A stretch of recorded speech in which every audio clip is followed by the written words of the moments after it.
அன்புள்ள ஆண்டவரே, மீண்டும் உம்முடைய பரிசுத்த நாமத்தின் பலத்தோடு இந்த செவ்வாய்க்கிழமையின் காலையின் ஆசீர்வாதத்தை காண்பதற்கு எங்களை கண்விழிக்கச் செய்த தெய்வத்திற்காக உம்மை துதிக்கிறோம்.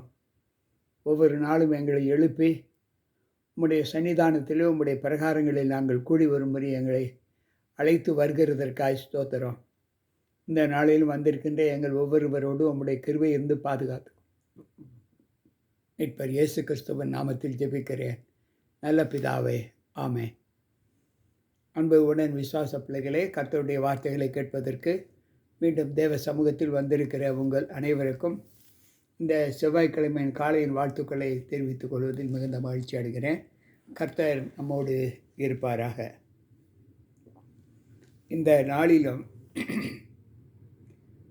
ஒரு யோனாவின் தீர்க்க தரிசன புஸ்தகத்திலிருந்து ஒரு சத்திய வார்த்தைகளை நாம் கேட்க இருக்கிறோம். அது என்னவென்றால், யோனா ஆண்டவருக்கு பிரியமான மகனாக இருந்தாலும் அந்த யோனா தேவனுடைய வாக்குத்தத்தங்களுக்கு கீழ்ப்படியாமல் யோனா சொன்ன இடத்தில் யோனா புறப்பட்டு செல்லவில்லை. மாறாக தன் மன விருப்பத்தின்படி அவன் சென்று விட்டான். அதை நிமித்தம் யோனாவுக்கு வந்த நிந்தைகள் என்ன என்பதை நாம் எல்லோரும் நன்கு அறிவோம். இங்கு யோனா 1வது அதிகாரம் 17வது வசனம் சொல்லுகிறது, யோனாவை விழுங்கும்படி கர்த்தர் ஒரு பெரிய மீனை ஆயத்தம் பண்ணி இருந்தார். அந்த மீன் வயிற்றிலே யோனா ராப்பகல் முழுவதும் 3 நாள் இருந்தான் என்று வேதம் சொல்லுகிறது. அன்பு பிள்ளைகளே, யோனா இரவும் பகலும் 3 நாள் தேவனுடைய பலத்தை கொண்டு அவரால் கட்டளையிடப்பட்ட அந்த மீனின் வயிற்றிலே 3 நாள் இருந்தான் என்று வேதம் சொல்லுகிறது. இது எப்படி மத்தேயு எழுதின நற்செய்தி நூலிலே நாம் இதை வாசிப்போம் என்றால், மத்தேயு 12:40 யோனா இரவும் பகலும் 3 நாள் ஒரு பெரிய மீனின் வயிற்றில் இருந்தது போல மனுஷகுமாரனும் இரவும் பகலும் 3 நாள் பூமியின் இருதயத்தில் இருப்பார். இது தீர்க்க தரிசனமாக சொல்லப்பட்ட வார்த்தை, இருப்பார். அப்படி என்றால் யோனா 3 நாள் இரவும் பகலும் மீனின் வயிற்றில் இருந்தது உண்மை. இருந்தது போல என்று இங்கு சொல்லப்பட்டிருப்ப வார்த்தைகளை நாம் பார்க்கிறோம்.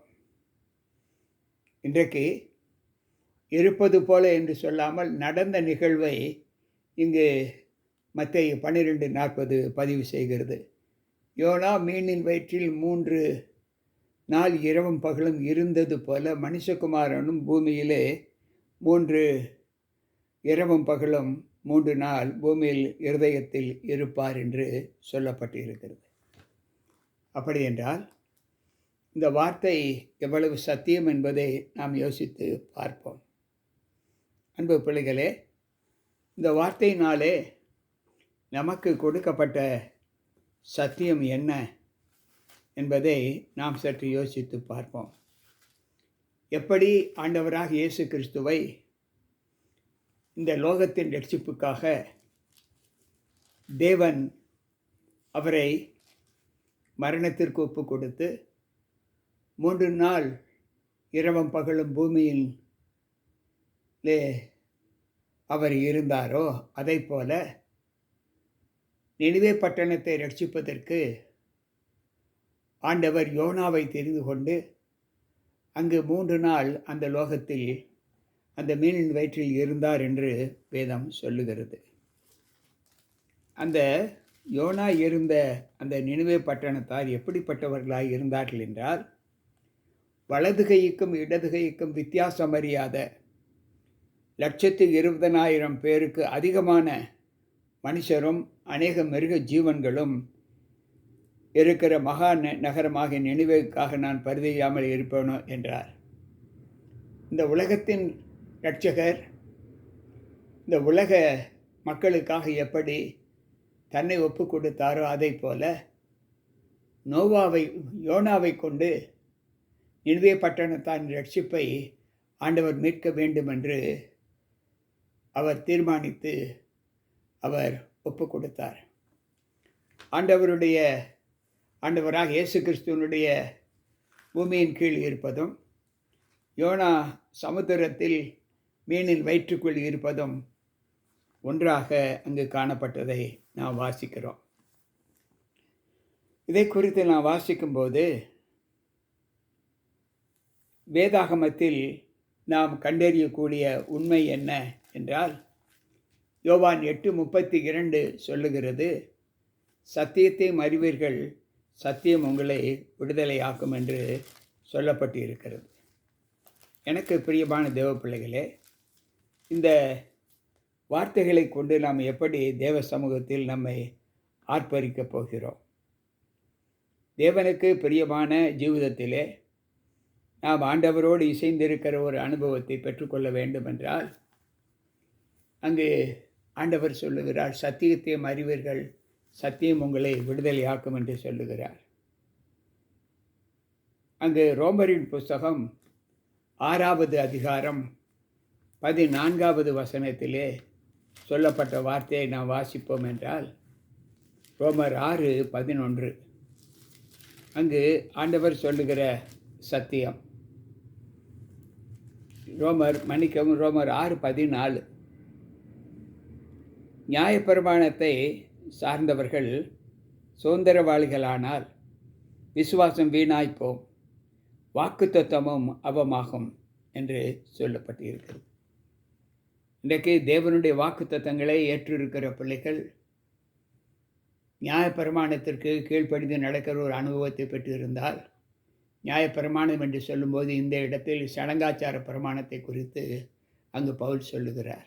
அது நமக்கு வீணான விசுவாசத்தை நமக்கு கொடுக்கும் என்று இங்கு வேதம் சொல்லுகிறது. 6:14 அங்கு ஆண்டவர் சொல்லுகிறார், நீங்கள் நியாயப்பிரமாணத்திற்கு கீழ்ப்படியாமல் கிருபைக்கு கீழ்ப்பட்டிருக்கிறபடியினாலே பாவம் உங்களை மேற்கொள்ள மாட்டாது.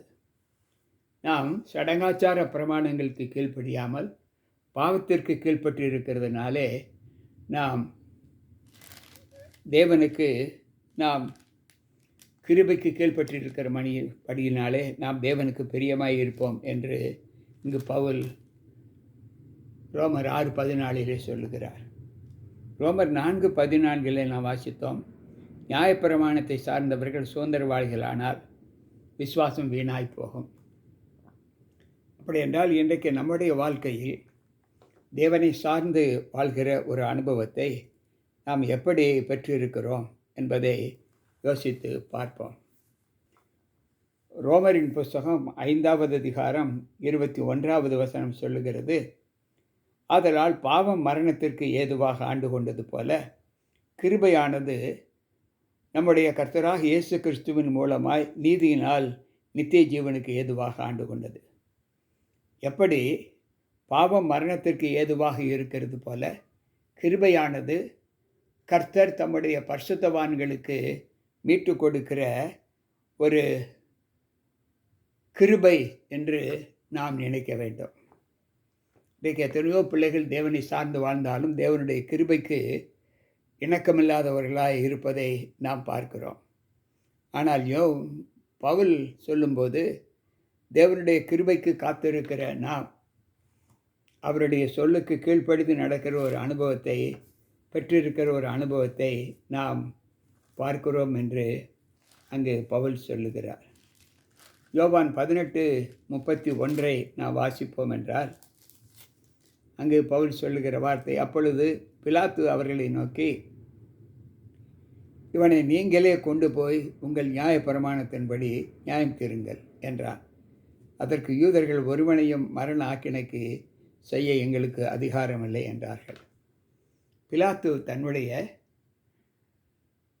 அவன் ஏற்கனவே சொல்லிவிட்டார், இவரிடத்தில் நான் யாதொரு குறையும் குற்றமும் காணப்படவில்லை, மரணத்துக்கு ஏதுவான தண்டனைக்கு உரிய குற்றங்களோ பாவங்களோ இவரிடத்தில் காணவில்லை. எனவே யூத பழக்கத்தின்படி நீங்களே இவரை குறித்து நியாயம் தீருங்கள் என்று பிலாத்து சொல்லுகிறார். ஆனால் அவர்கள் யூத பாரம்பரியத்தின்படி, எங்களுடைய பழக்கத்தின்படி நாங்கள் யாரையும் கொலை குற்றத்திற்கு நாங்கள் ஒப்புக் கொடுக்க மாட்டோம் என்று சொல்லுகிறார்கள்.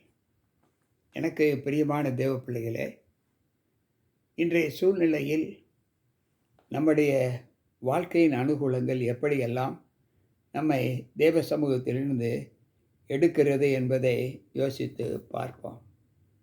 நாம் ஏற்கனவே நன்கு அறிந்தோம். யோவான் 14:6 ஆண்டவர் சொல்லுகிறார், நானே வழியும் சத்தியமும் ஜீவனுமாய் இருக்கிறேன் என்று சொல்லுகிறார்.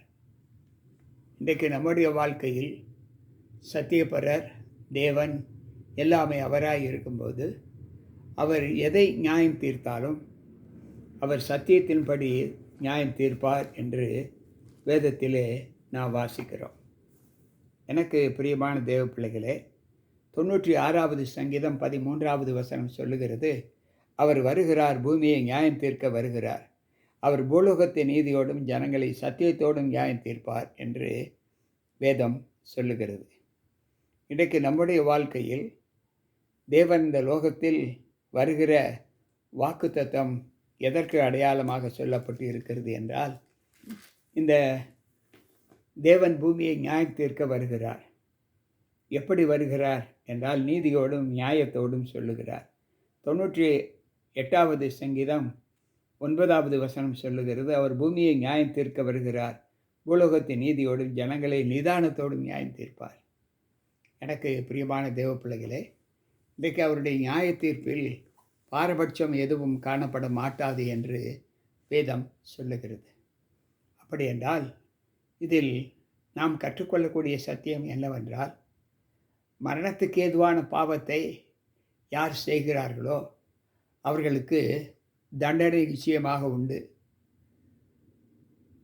அவருடைய கிருபைக்கு ஏற்ற செயல்களிலே ஈடுபடுகிற பிள்ளைகளுக்கு கிருபையினால் அவர்கள் மரணத்திலிருந்து ரட்சிக்கப்படுவார்கள் என்று வேதம் சொல்லுகிறது. அன்பு பிள்ளைகளே, இன்றைக்கு நம்முடைய வாழ்க்கையில் நாம் கிருபைக்கு காத்திருக்கிறோமா அல்லது தண்டனைக்கு காத்திருக்கிறோமா? எதற்கு காத்திருக்கிற அனுபவத்திலே நம்முடைய வாழ்க்கை கடந்து கொண்டு இருக்கிறது என்பதை யோசித்து, நன்மைக்கு ஏதுவான ஈவுகளினாலே நாம் நம்மை மாற்றிக்கொள்வதற்கு ஆண்டவருடைய சமூகத்தில் நம்மை ஒப்புக் கொடுத்து, கர்த்தர் வரும்போது அவர் வலது வருஷத்தில் நிற்கிற பிள்ளைகளாக, செம்மறியாடுகளாக நம்மை ஒப்புக் கொடுக்க தேவ சமூகத்தில் நம்மை ஒப்புக் கொடுத்து, கிருபைக்கு காத்திருக்கிற பிள்ளைகளாக நம்முடைய அனுதின வாழ்க்கை தேவனுக்கு பிரியமாய் இருக்க வேண்டும் என்று ஆண்டவர் விரும்புகிறார். அந்த விருப்பத்திற்கேற்ற வாழ்க்கையை நாம் வாழ்ந்து, இன்றைக்கும் தேவ சமூகத்தில் கிருபைக்காக காத்திருக்கிற பிள்ளைகள் கூட்டத்திலே நம்மை ஒப்புக் கொடுக்க தேவ சமூகத்தில் சேர்வோமா? ஜெபிப்போம். அன்புள்ள ஆண்டவரே, மீண்டும் உம்முடைய பரிசுத்த நாமத்தின் பலத்தோடு இந்த நாளின் கூடுகையிலே வந்திருக்கின்ற எங்கள் ஒவ்வொருவரையும் உம்முடைய கரத்தில் ஒப்புக் கொடுக்கிறோம். ஆண்டவரே, இந்த நாளில் உம்முடைய நியாய தீர்ப்பில் பட்சபாதம் இல்லை. அவர் ஜனங்கள் நீதியோடும் நிதானத்தோடும் சத்தியத்தோடும் நியாயம் தீர்ப்பார் என்று சங்கீதக்காரர் சொன்னது போல, இன்றைக்கு கேட்டுக்கொண்டிருக்கிற நாங்களும் உம்முடைய நீதி நியாயங்களுக்கு கீழ்ப்படுத்தி நடக்கிற, அதன்படி நியாய தீர்ப்பு செய்கிற நியாய தீர்ப்பை நாங்கள் நிற்க எங்களை ஒப்புக் கொடுக்கிறோம். எந்தவித நாச மோசங்களிலே நாங்கள் ஈடுபடாதபடி எங்களை காத்துக்கொள்ள உம்முடைய சமூகத்தில் ஒப்புக் கொடுக்கிறோம். நிறைய எங்களை வழி நடத்தும். மீட்பர் இயேசு கிறிஸ்துவின் நாமத்தில் ஜெபிக்கிறேன் நல்ல பிதாவே, ஆமென். அன்பு பிள்ளைகளே, இந்த வார்த்தைகளை கேட்ட நம்ம ஒவ்வொருவருக்குள்ளும் தேவ கிருபையும் சமாதானமும் தங்கியிருந்து அதற்கேற்ற தீர்ப்பிலே நாம் பலப்பட கர்த்தருடைய சமூகத்தில் நம்மை தாழ்த்துவோம். கேட்ட வார்த்தைகள் நம்மை ஆண்டவருடைய பக்கம் நிற்பதற்கு அனுகூலமாக இருக்கும் என்று நான் கர்த்தருக்குள் நம்புகிறேன். அந்த நம்பிக்கையிலே நாம் தேவ சமூகத்தில் நம்மை ஒப்புக் கொடுப்போம். மீண்டும் நாளை சந்திப்போம். உங்கள் போதகர் ஜி.கே. ராபர்ட். கர்த்தர் நம்மோடு இருப்பாராக. ஆமென்.